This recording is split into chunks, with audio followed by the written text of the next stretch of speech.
This is Lila's very first time using a chainsaw. Luckily, we got her, what is that, like the 151 or something? 180. 180, yeah, that's the baby chainsaw.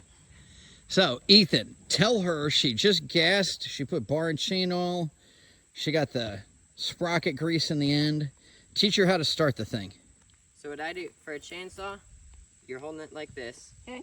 You want to like drop it, make sure you still hold on, but instead of just trying to pull, use gravity to your advantage. Drop it and then you can pull it. Okay. And that'll help you. Try doing it. Yeah, like that.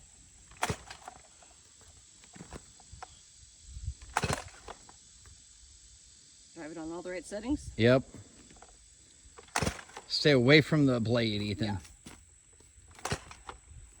Okay, let's hand it to Ethan and let him start it for us. Show me how Lila, it's done, kiddo. Press right here. That is how you lock these on. Press in. Also another Stihl thing. Yeah. Ah. Okay. Notice we switched out her Ray-Bans for safety glasses. Give her the chainsaw.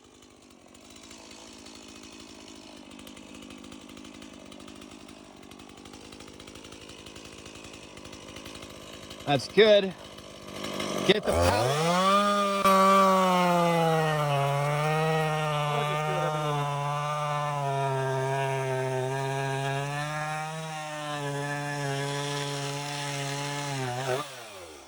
Stop. Wedge it, Ethan. Yeah, the moment it started to move, Yeah. you need to get the wedge in there. And don't saw. It's not a frickin' hand saw. Keep it straight. Put it in and stomp on it. Straight in the top. If your foot weren't on there, it'd be easier. You might need a hammer.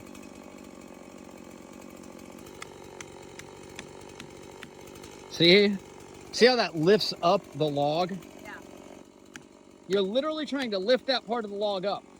Now, without giving it any gas, because it'll kick back, slide it in. Slide it in. All right, now keep control and cut the rest of the way through. Just like that. Show me that again. And turn it off. And that is the end of your block of instruction. Lila cut her first log. And Ethan says, good job, Mom. All right, well, Ethan pointed out this log, which I like a lot better than the other one I was going to work on, because this one's still in the shade, which is really nice at 1 o'clock in the afternoon in Tennessee. In what month is it? August? Yeah. Yeah, it's August. But we got this 33-foot long log, and you'll see once we break it loose, it's pretty easy. All right, hold it there so I can rearrange. Man, this log roller is absolutely essential. Also, I've got a different one at home that I can actually roll it up and lay it on top of. It's got a foot. But for right now, I just want to get that out. Now we have room to work on it. And we can start measuring and determining. I think we're going to make 9-foot planks again. I'm just going to do everything 9 foot. Because, you know, it's longer than the 8-footers you buy, but shorter than the 10-footer that I'm using as a guide. We'll figure out how we want to cut this, where it looks the straightest. But this looks like an awfully good piece of wood. We got a knot up there. And I think if we just chop off a little piece here and verify it's good, start stripping this bark off. Yeah, probably cut it up about here. Because we've got, with 33 feet, if I only want 3 9-footers, I got 6 foot to spare. So we're going to take that 6 foot off wherever it's logical to make it easier for us. That's the biggest part of this, is planning what you want. And then we'll get this split up until it's into boards like on that one. Get it loaded on the trailer and haul it back to the camp. So Lila lifted it up and carried it 9 whole feet. And she's exhausted. Now I'm going to get this thing started for you. And then we're going to pass it off to her and let her use the sawmill. So after cutting through two, count them, 1, 2 logs with what, a 40cc chainsaw, she's moving up to the 90cc with a 36-inch bar hooked up to an Alaskan sawmill. Yep, that makes sense. Yeah, that makes sense. We're gonna get our hearing protection on.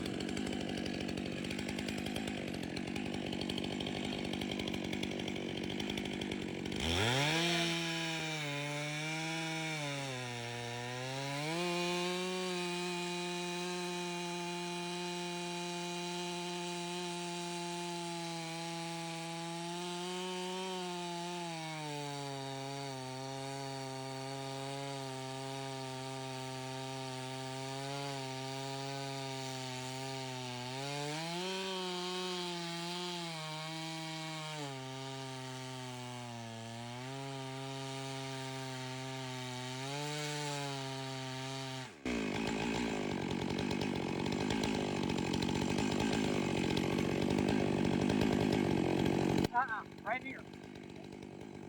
Like this. Okay? And this is the last minute teaching session of how to use an Alaskan sawmill.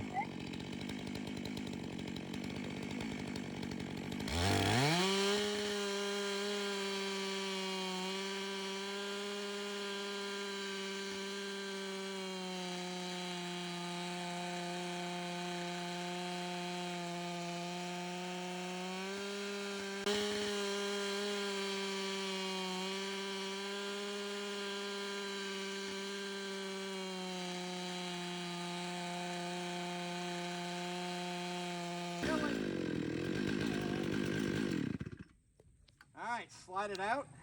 Okay. Yep, good. Straight out. All the way off and set it down. Told you that thing was heavy. Beautiful. And if we look at this side, hers is mostly straight. You can see on the right, it's a little thicker. Yep. You were tired and leaning down, Okay. just like Ethan was. All Made right. it a 1/4 inch thicker and raised the top. You can feel it when it starts wobbling at the end, Okay. that something ain't just right. But I was watching most of the way through.